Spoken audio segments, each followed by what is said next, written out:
morning on the eve of our red and white scrimmage, which will be the end of our development camp and a busy 2 weeks for the New Jersey Devils. We're joined by Executive Vice President and General Manager Tom Fitzgerald. As a reminder to the media, please send me a note in the chat and I'll add your question to the queue. We'll start off with Amanda Stein, NewJerseyDevils.com. Go ahead, Amanda. Hi, Fitzy. How are you? I'm great, Amanda. How are you? I'm good, thanks. Good. I'll jump right into it saying that at the end of last year when we talked, you really emphasized this need for leadership, experience, all these things to surround your team. Do you feel that you accomplished that with Smith, Howla, and Palat? Absolutely. And if you go back and when I was asked about, the to-do list, there was a checklist of things we needed to do. First was add to our goaltending. We did that with Vanacek. We wanted to add a top six supported type winger with the two centers that we have. Check that box with Palat, as well as championship pedigree, somebody who can lead, who understands winning, plays the right way, someone that can help our young players navigate to the phase and the area we need to go. Check that box. I wanted to look for players that played a certain way, versatility. The center position is really valuable. Picking up Eric Holla, who's a sneaky physical player, plays the right way, plays hard, shift in, shift out. Versatility is really what he's all about. It's face-offs, so we've added there where we wanted to improve. Physical. We want to be a physical team. We're looking for hardness, and we did that with Brendan Smith. The versatility he's shown and has played with, the leadership qualities that he has, the people that really stepped up to tell us what kind of person this person was, and you're just getting a really great person, great teammate. We started checking off the boxes, and we feel good going into the off season here. And don't forget adding at number 2, Shimon Nemec, a right shot defenseman who we feel is going to grow and be a huge part of what we're trying to do and really balance off the checklist of positional needs as well. And I think maybe one of the things you didn't quite touch on there is age-wise too, right? You've got some guys who have been around a really long time. You can go back a couple of seasons when we talked about having some adults around our children. Exactly. They're here now. Yeah, we feel like we're doing that as our children are maturing and understanding, the next steps in their careers. And it's just a super exciting time for the New Jersey Devils. I know there are definitely a lot of questions surrounding what happened with Johnny Gaudreau. There were tons of rumors that you guys were in on that. Can you sort of take us through how that all played out for you? Well, just the simplest way, yes, we were in on Johnny Gaudreau, and, he chose to go in a different direction. And, we wish him all the best. His family, I know his family, very well, and we wish him nothing but the best. How about the addition this morning of Andrew Burnett? I know that you played with him your first year as a captain in Nashville. What are the most valuable things about him? Because from what I've heard is you won't find a person that will say a bad thing about this man. His people skills are incredible. Just a down-to-earth person, a walking encyclopedia hockey-wise. He was an extremely smart player when he played. He played a long time and navigated his way around the league because of his hockey sense, his ability to score, his net front presence. He was one of the best net front presence guys I saw. He's just a great person. He and his wife Lori will be great additions to our family here, and we're just super excited to add to our staff with a person like this. And then you look back at actually his coaching ability, what he did last year, finishing runner-up and at for the top coach award. And again, I can't say enough great things about Andrew, and we're super excited to add him as well. How important was it to get that done right now? I know you're doing a lot of your due diligence and your coaching staff isn't rounded out, but to, a hot commodity like that, how important was it to approach him and get him under that contract and not let him go somewhere else? Well, I talked to Andrew prior to the decision Florida made because he's a friend, and I was just checking in on him and seeing how he was doing. And then the decision came down for them, and I got permission right away to speak with them. We gave him his time. We gave him his space. I can't imagine what he went through with the decision they made. But hey, they made a decision, and we're reaping the benefits from it. Thanks, Fitz. Yeah. Thank you, Amanda. Next question will go to Anthony Facili, MSG Networks. Hey, Fitzy, how you doing today? Doing great, Anthony. You? What excites you about what you've been able to do to take the next step with this team overall, and what makes you believe that this team is ready now to compete for a playoff spot? Well, there's a couple things. We touched on adding experience, and you look at Palat, 140 playoff games over the last 10 years. He understands, what the regular season means and how to get to the playoffs and the small things. He's probably the closest thing to a player coach there is out there, because of how he thinks the game, his beliefs in how to practice, the habits and the details you need to create that winning culture. So championship pedigree was something that was important to me, because I know how this is going to pay forward. I believe it's going to pay forward with the younger players. And as we talk about the additions we make, we also are excited about the steps that all our young players are going to make. You saw the steps they took last year, with Bratter and Jack, obviously Nico. I'm excited to see the next step, because they're not going to get worse. They're only going to get better. They're only going to get stronger. They're only going to gain more experience. And when you can add players like we just added, I could tell you they're super excited about, what we did this past few days.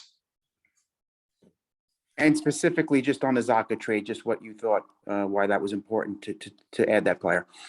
Well, first and foremost, I'd like to thank Pavel Zacha for his time here and his efforts and his contributions. Pav, when I left Pittsburgh to come to New Jersey, Pav was the first player that I met. It was one of his first days here in New Jersey, as it was mine. He's a special person to me, and I truly believed in him. But when you get down to it, sometimes change has to be made, for the player and for the team. And we spoke yesterday, or the day. I will see him. He lives in Boston. When I go back to my Boston home, I'm sure I'll get together with him. And but he's a special player, and we want to wish him all the best. That's really it. He just sometimes the runway runs out and people need change. Organizations need change. And again, we wish him all the best. We believe he'll do some great things. Thank you. Welcome. Thank you, Fuch. Our next question, go to Tom Galletti, NHL.com. Hey, Tom. How's it going? Doing well, Tom, and you? Good. We'll start with, are you done? Or are you still looking to do more here as the summer goes on? Yeah. I'd like to continue to take phone calls and see where we can add value. Continue to build in certain areas of our depth. I would say, my phone is constantly going to ring, and I'm going to still make phone calls to see what's out there. And continue to add if possible is important. And just with Johnny Gaudreau, did they give you a reason, or did what you feel like you were right there with your offer? Or is it just something, a personal choice you feel like, or?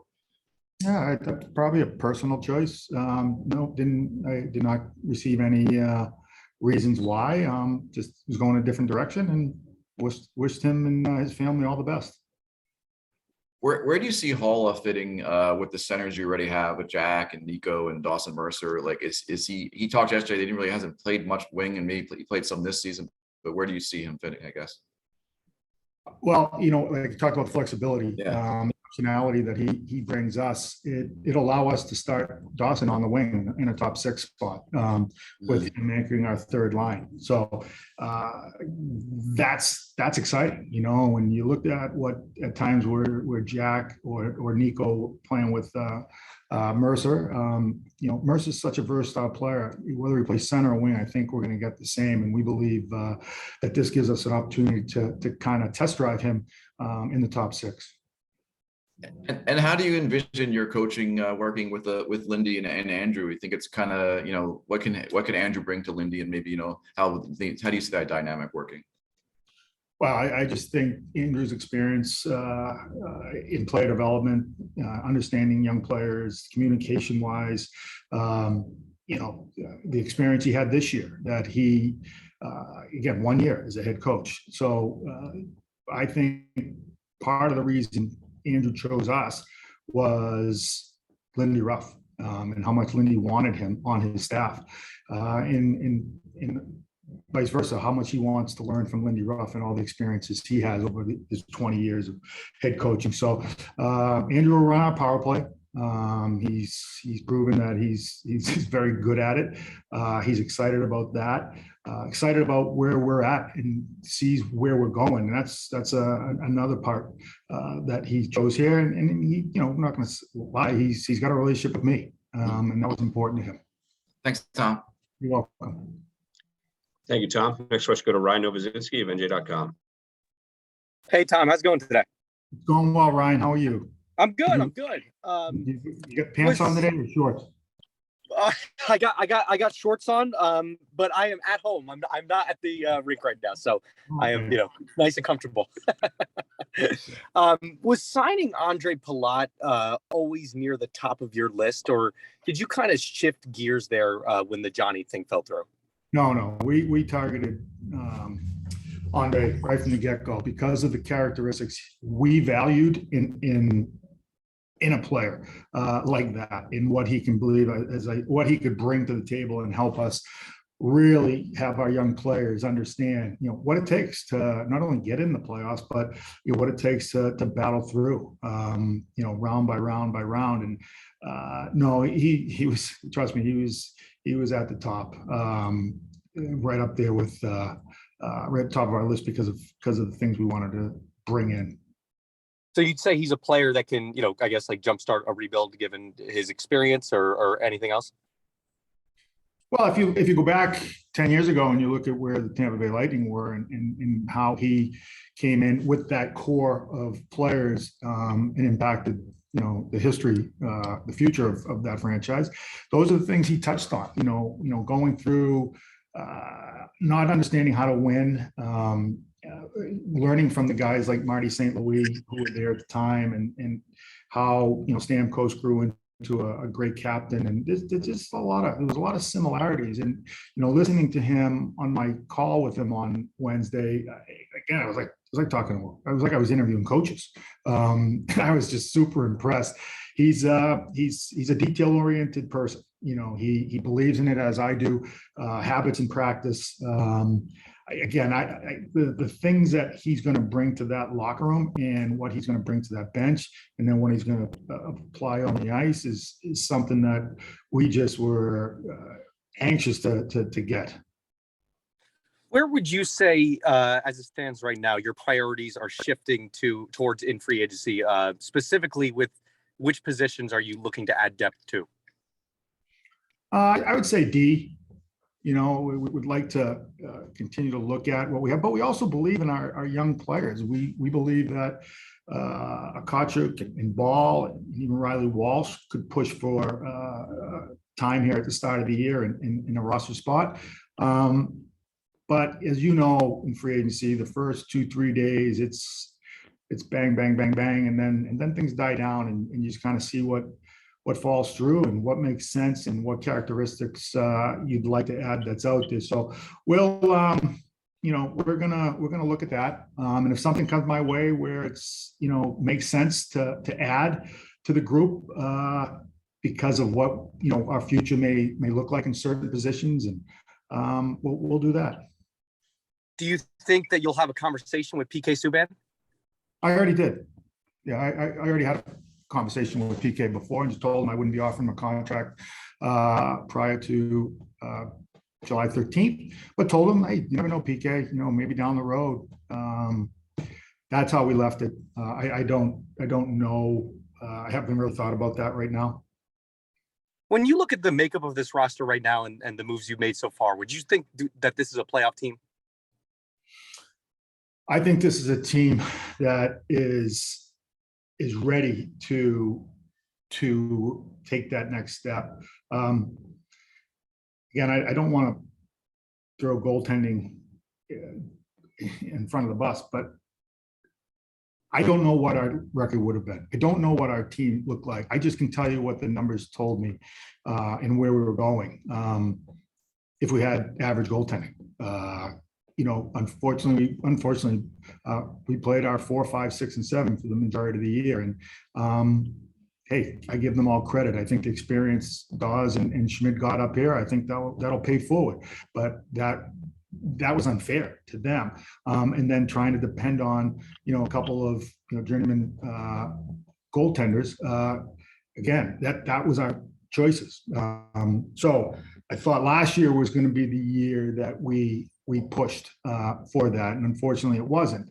But where those data points and the metrics tell us what we did well, I just feel it's going to continue to grow. And like you said, whether Jonathan Burnett comes back and he's healthy at some point during the season, we'll figure that out with the 3 goalies. But right now again, I'll say this, for the 3rd summer in a row, I feel comfortable with very comfortable with our goaltending and really excited. Is there anything that Mackenzie Blackwood has done this offseason so far that gives you that, instilled confidence with him?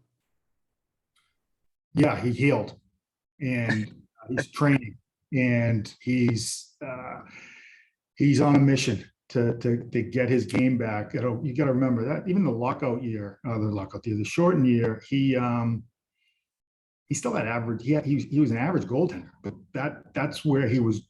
That was okay. That was the dip from the year before, and then obviously the offseason surgery and how that went into the season.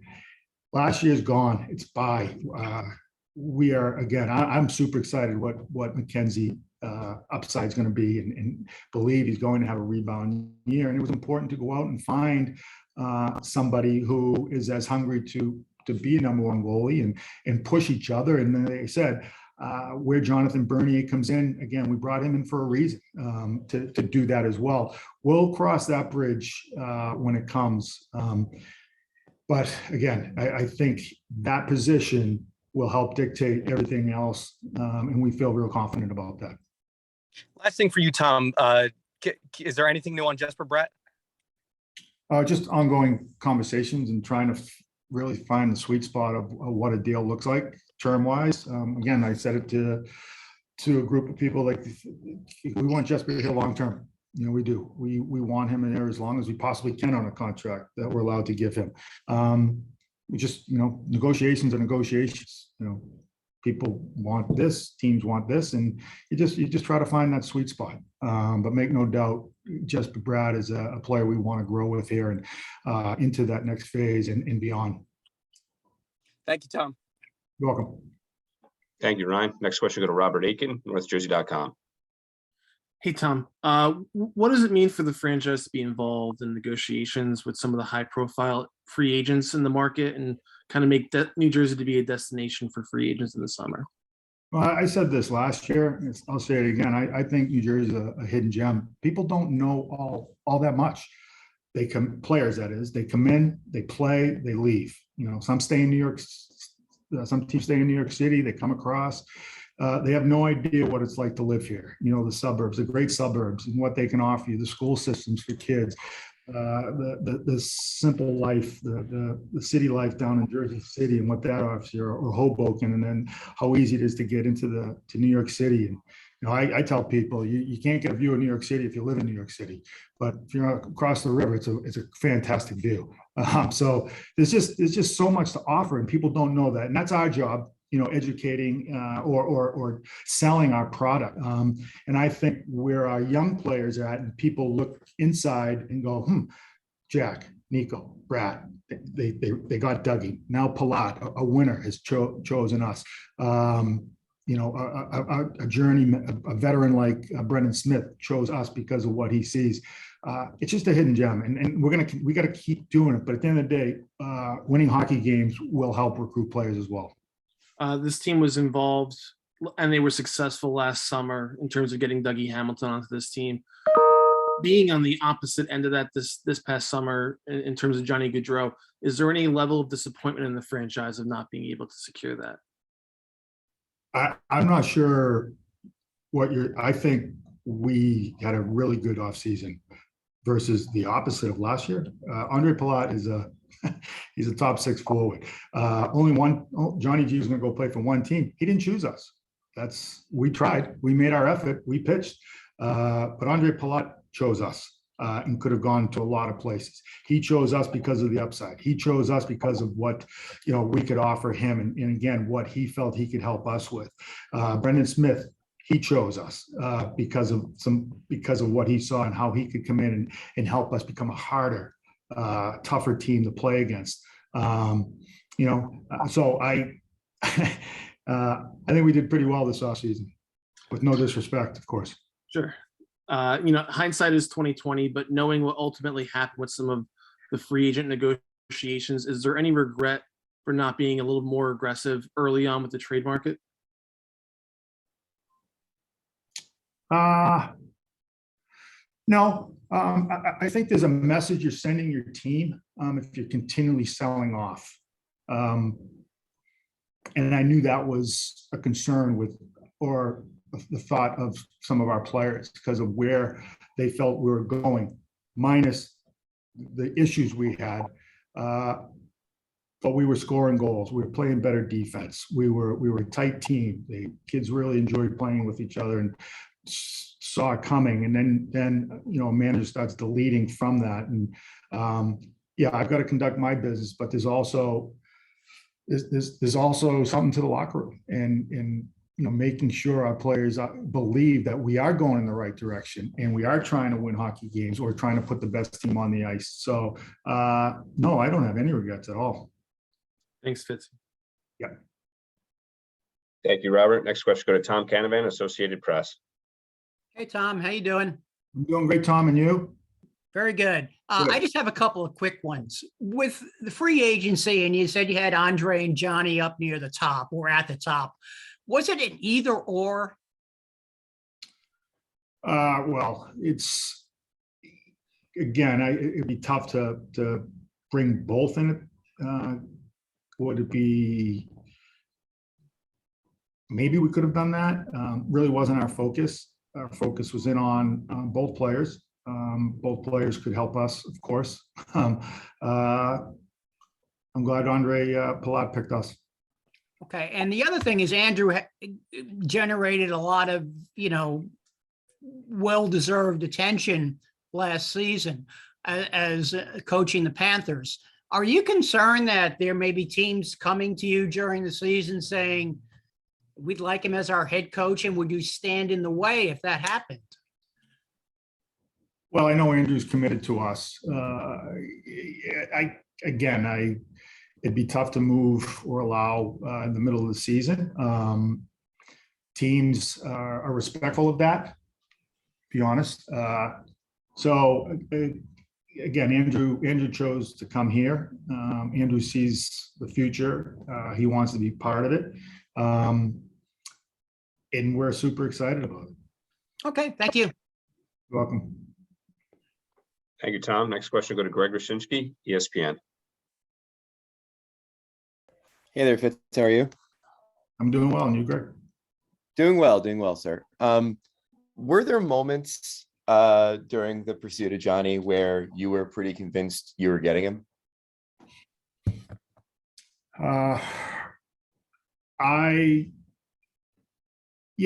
would say I thought, because of the conversation I had with him and his wife, Meredith, that we really connected. And I know Johnny Gaudreau. I mean, my older boy played with him at Boston College, and that same son was his brother Maddie's roommate for all 4 years. So I know his mom and dad well. And I felt that we were going to be a destination for him.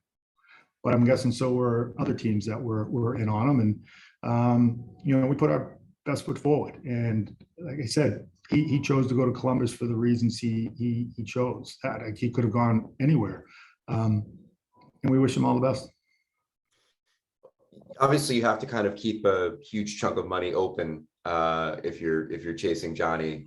Was there anything that you maybe missed while this process is playing out on Wednesday? No, we Okay. made our wish list and as for top six, and we checked that box. Cool. And then finally, I know you and I have talked before about trying to maybe add a little size to the forward group. Mhm. Is that still a priority for the summer, or does Palat in some ways fill that role? He of course, he's not the tallest guy out there, but he plays a big game. He plays a heavy game. He's a retriever. He can go get pucks, retrieve it, hold on to it, and play that way. I don't worry if he was 6'6" versus 6 feet, just over 6 feet. Like he does things exceptionally well. To me, I don't care how big you are.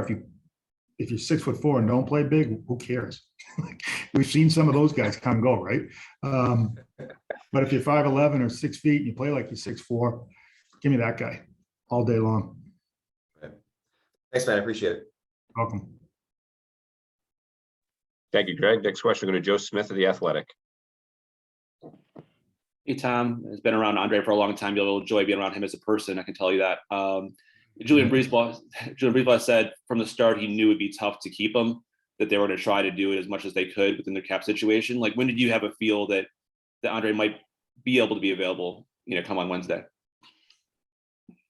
Well, I think we all were, whether through Twitter or something, that he would not be going back to Tampa Bay. That's when I had an idea that, hey, you know what, this could be real. It's my job to sell our organization. It's my job to create hope and excitement with what we're trying to do here. And Joe, this, Tampa was in a similar situation 10 years ago, and things switched because of, the young core that was being brought up together. Now that he's got that experience, or can lean on that experience, he wholeheartedly believes he can bring that to our table and help Nico Hischier become a better captain, help Jack Hughes understand, and Bratter and Mercer understand what it takes to get to the playoffs and how hard it is, and then maintain that play throughout 82 games. So it was, again, we do our due diligence with our list building, and we identified Andre right from the get-go. If he was to become a free agent, when he did, it was game on for me. And I had a more general question too, from a GM perspective of, I don't know if he has no trade protection in his contract or not, but I know that's become more popular over the last number of years. Like, what's your general philosophy on no trade clauses in terms of giving them out, who you do that to, and has it almost become just commonplace now in the league because of, when players sign contracts, they want to protect their family, I guess. Yeah, and I understand that. You're a player. You sign a deal. He chose us. Dougie Hamilton chose us. Like they chose us for a reason. They want to be here. Sure. There's an aging curve. We all know it. I went through it. You see it all the time, but you also see it differently. It's not a cookie cutter thing. Some guys can play some guys have proven they can play to their late 30s. Some guys drop off. But they're always looking for protection. I think the most important thing for us as an organization is to protect ourselves at the end, to make sure that the player, if things, and we don't expect that, we don't sign someone thinking it's going to go bad, but we want to protect ourselves at the back end, and we feel we've done that with both Andre and Dougie. And you know what, they were good with that, as are we. And those are negotiation tools as well to go back and forth. But at the end of the day, you don't sign a player like this or Dougie Hamilton thinking you're gonna move him in 2, 3, 4 years. We're in it, and we committed. Thank you very much. Thanks, Joe. Thanks, Joe. Our last question, a follow-up from Amanda Stein. Go ahead, Amanda. Fitzy, one of the things that hearing you talk makes me think about, and having talked to a bunch of the guys that you recently acquired, is this constant talk about, the idea of playing with Jack, playing with Nico, people that the club have really invested in long-term, playing with Dougie, the same thing.